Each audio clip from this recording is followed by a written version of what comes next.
Communication is possible without the use of radio repeaters or cables to carry a signal. It can be highly resilient, it can be highly reliable, using HF, high frequency or shortwave radio. The trick is to shoot the signal straight up to the ionosphere, have it bounce right back down. That's called near vertical incidence skywave, NVIS. Let's take a look at how and when to use NVIS for emergency communication and prepare for the NVIS Day operating event in Ohio in April 2022. Stick around. Black one.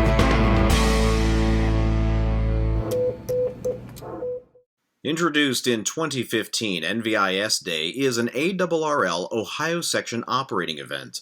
Teams throughout Ohio establish stations with various antenna systems to use near vertical incidence skywave, NVIS propagation. We'll talk about that in a minute. The event is not a contest, so there's no urgency to jump from contact to contact. A station can make a contact, exchange location and true signal reports, switch to another antenna, and exchange reports again.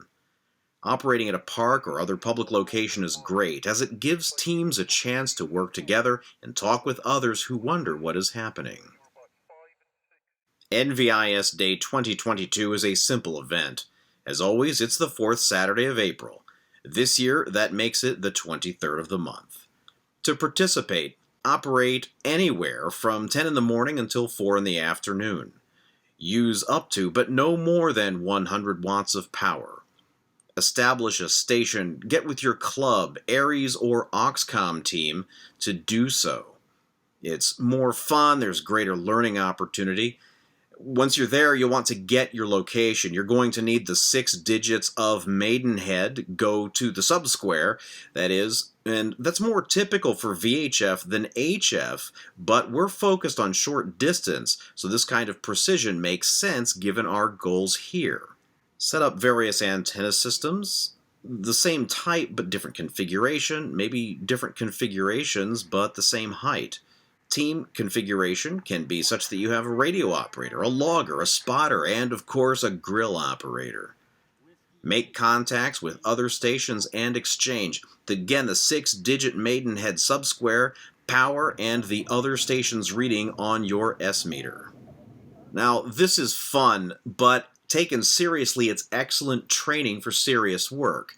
NVIS Day is not just about making any random contact. The goal is to contact other Ohio stations with HF or even with MF, medium wave, that's down below 3 megahertz. You need reliable communication, but VHF isn't available for whatever reason, whether it's a hill or the distance. Something is in the way. To get over the hills, to get over the horizon, but to do so without a repeater requires that you use the ionosphere. We do this all the time, and it's how we get our long-distance communications to work. We've all heard the more metal you have and the higher up you have it, the better you are. Now, a beam can throw a signal at a low takeoff angle. The signal will go along the Earth above the horizon until it hits the ionosphere and then bounces back down. Where it hits in the ionosphere depends on the frequency that you're using. Higher frequency and lower takeoff angle mean that you go further, but you skip over the stuff that is closer. Skipping over the rest of the country or over your state does you no good in the case that we're concerned about now. Remember, you are not chasing DX. This is operating a station in an emergency or disaster. You need to get a county talking to other counties or to the state or something similar. With a high frequency and a low takeoff angle, every station you need is in the skip zone.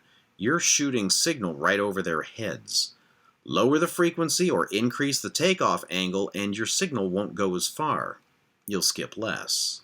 Lower frequency and increasing the takeoff angle will allow you to bring it in close. Get off the beam, use a wire antenna like a dipole.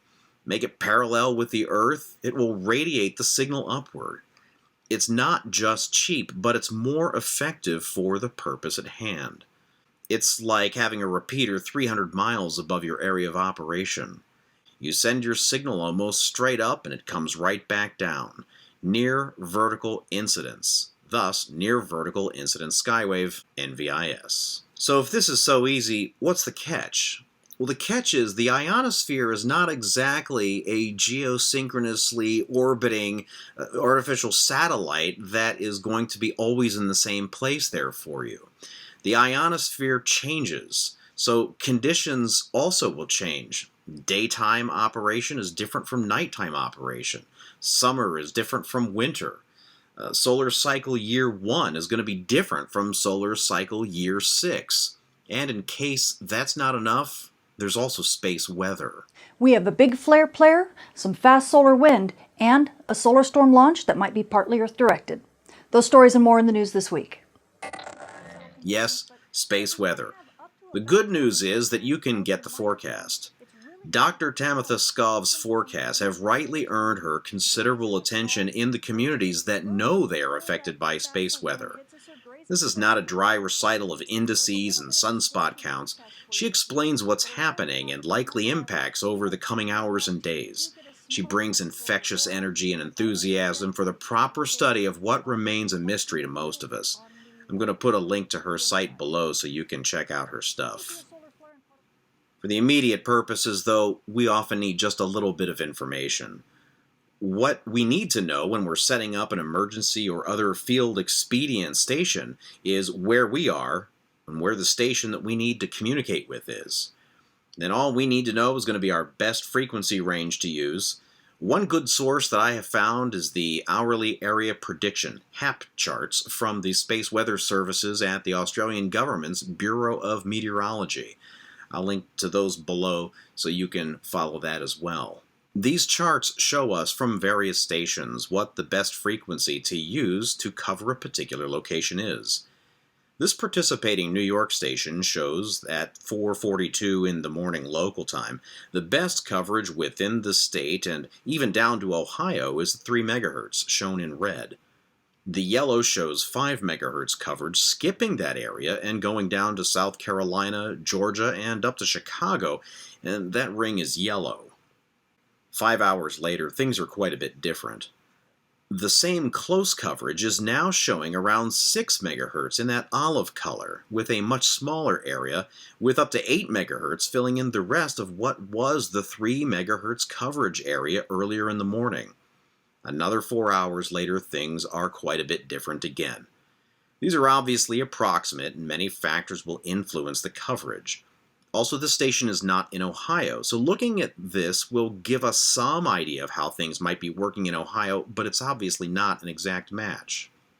The same data can be more helpful when seen another way: ideal frequency for NVIS. Rather than finding something close and extrapolating, we can look just at the colors to see where we can reach with NVIS. Watching an animation of the same data can show some insights. Notice that generally in nighttime hours, lower frequencies work for NVIS. As night becomes day and the day progresses, ideal frequencies for NVIS get higher and higher. Once nighttime conditions begin to return, frequencies for NVIS go down again. This is why the Black Swan net generally conducts in-state operations on 3.5 to 4 MHz in the evening and morning, and 5 to 6 MHz during the day.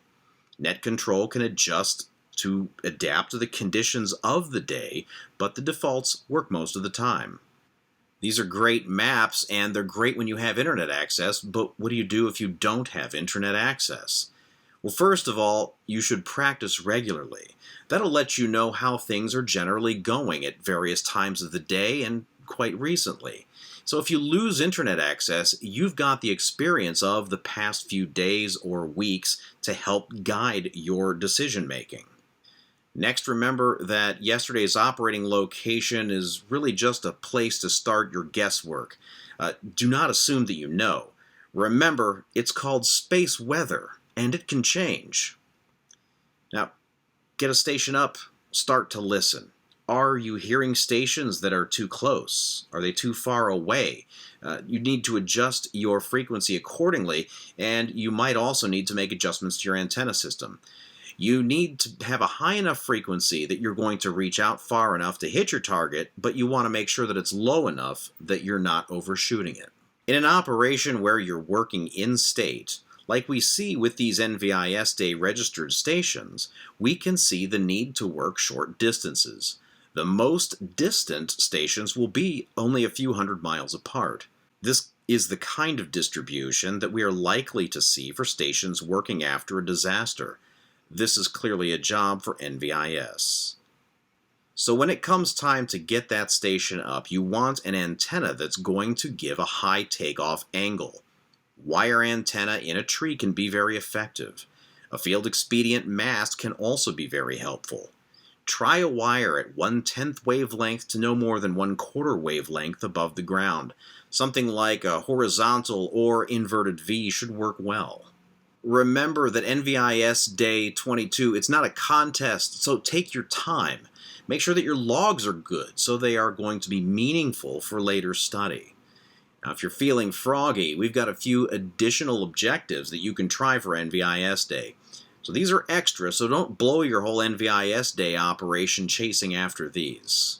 The first is to receive an image transmission from the Black Swan net. That's a continuation of last week's presentation, KD8TTE episode 57, Use of Images in Emergency Communication.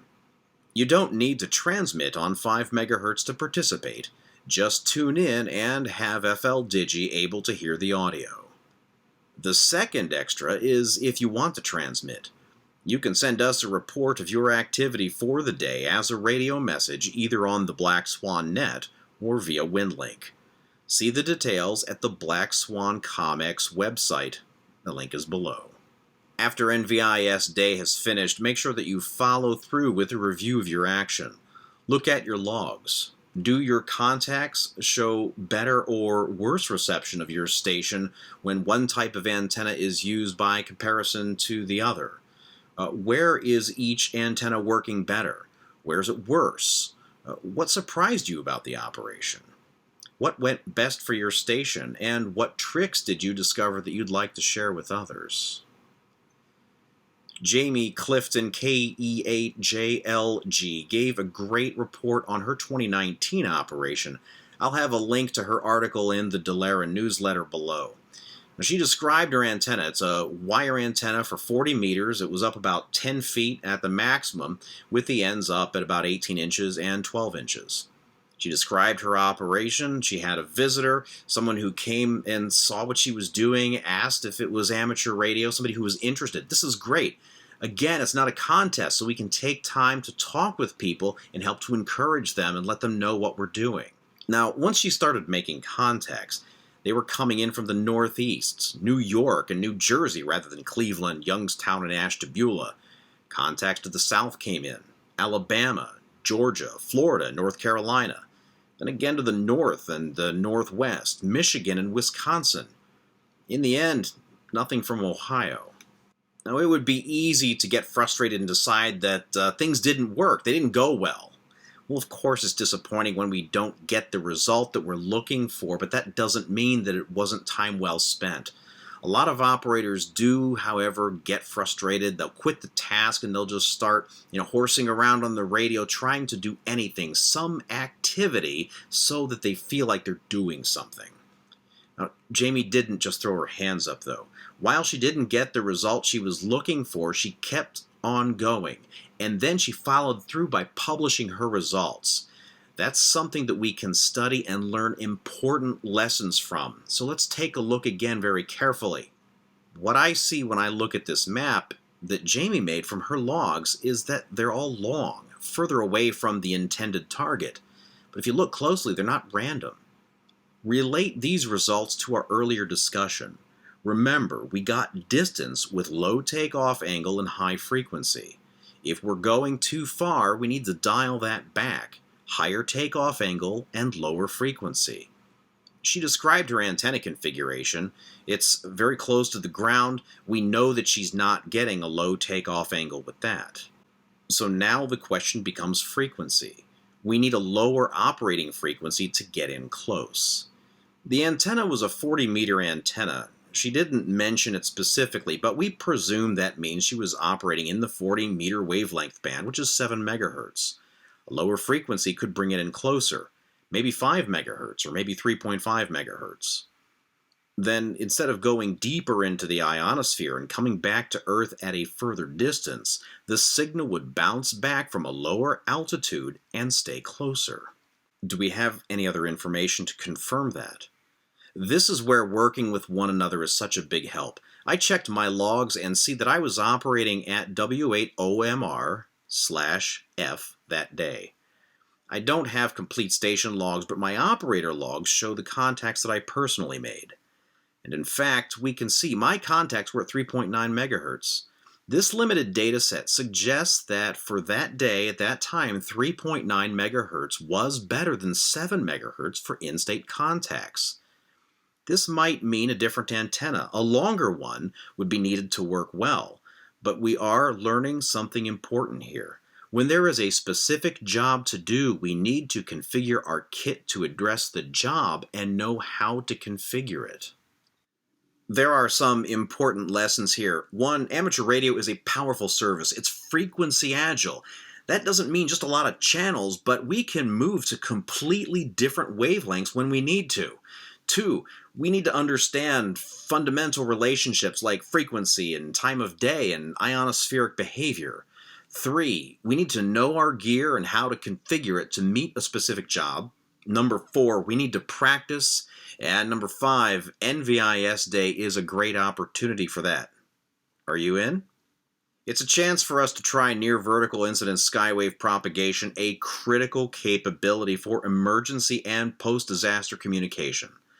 Thanks to everyone who has been a part of these exercises. I have learned a lot personally, and being able to see how we can put this to work when it's badly needed is really, really good training.